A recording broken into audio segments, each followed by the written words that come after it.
তারপর ঈদ, ঈদের পরেই পড়েছে নিমন্ত্রণ, কিন্তু ঈদের নিমন্ত্রণ নয় এটা।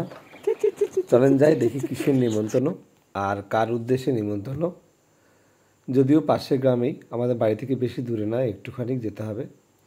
দুপুরবেলা বেরিয়ে পড়েছি আমরা চারজন। অ্যাকচুয়ালি ফ্যামিলিতে আমরা এখন চারজনই মানুষ, আর কেউ নেই আমাদের। রাস্তায় যেতে যেতে আমরা চারজনের গল্প আড্ডায় বেশ ভালোই যাচ্ছিলাম। রাস্তায় যেতে যেতে মনে হলো একটু ভিডিও বানিয়ে নিই, ভিডিও তো বানাতেই হবে। তো ইভান ওর সামনেই ক্যামেরা রাখতে হবে, অন্য কাউকে দেখানো যাবে না, তাই বারবার হাতটা টানছিল।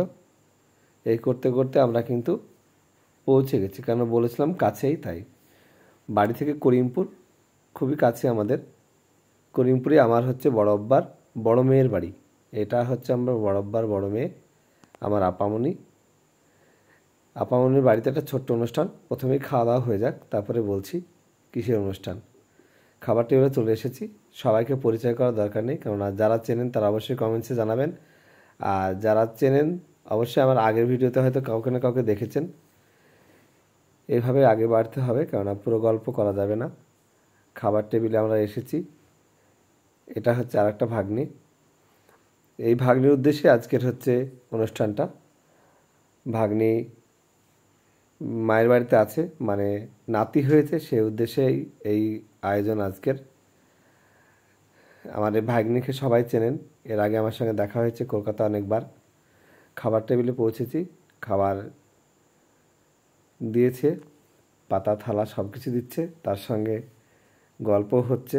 মানে খুব তো বেশি বড় অনুষ্ঠান নয়, ছোট্ট অনুষ্ঠান। খাওয়া দাওয়া শুরু হয়েছে। সব কিছু দেখানো যাবে না, যতটুকু না ততটুকু দেখালাম। অত্যন্ত স্বাদের একটা মাংস, সেটা হচ্ছে খাসির মাংস। রান্নাও যেমন সুন্দর সেভাবে হয়েছে। আর লাস্টে হচ্ছে দই মিষ্টি আর পাঁপড় চাটনি ছিল। আর ইভান তো পাঁপড় আর দই খুব ভালোই খায়, আজকে তার আর একটা প্রমাণ। যত বড় হচ্ছে তত আর খাবারের কিছু কিছু মেনু একদমই আলাদা, ইউনিক। সেই সঙ্গে রামিসাও খাচ্ছিল। রামিসার খাওয়াটা অনেক সুন্দর হয়েছে। রামিসা বাড়িতে যতটা খায় তার থেকে বেশি গুছিয়ে খেয়েছে, এজন্য বেশ ভালো লাগলো। আর মেন উদ্দেশ্য ছিল এই যে সায়নবাবু, আমাদের সায়নবাবুর আজকে ছিল আকিকা। রোজার আগে হয়েছে, তাই রোজার মাসে আকিকাটা দেওয়া হয়নি। এই অনুষ্ঠান করা হবে তার জন্যে।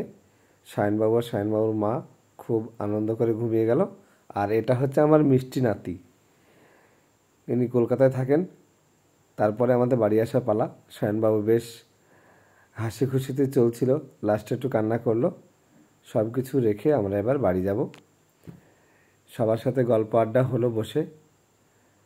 কিছু কিছু সময় কোনো একটা পরিবার আর একটা পরিবারের সঙ্গে যুক্ত হয়, সেভাবেই আমরা হয়েছিলাম আজকে একসঙ্গে ভাই বোন মিলে। অবশ্যই ভিডিওটা ভালো লাগলে কমেন্টস শেয়ার করবেন। আরও দেখা হবে কোনো এক ভিডিওতে। ভালো থাকবেন।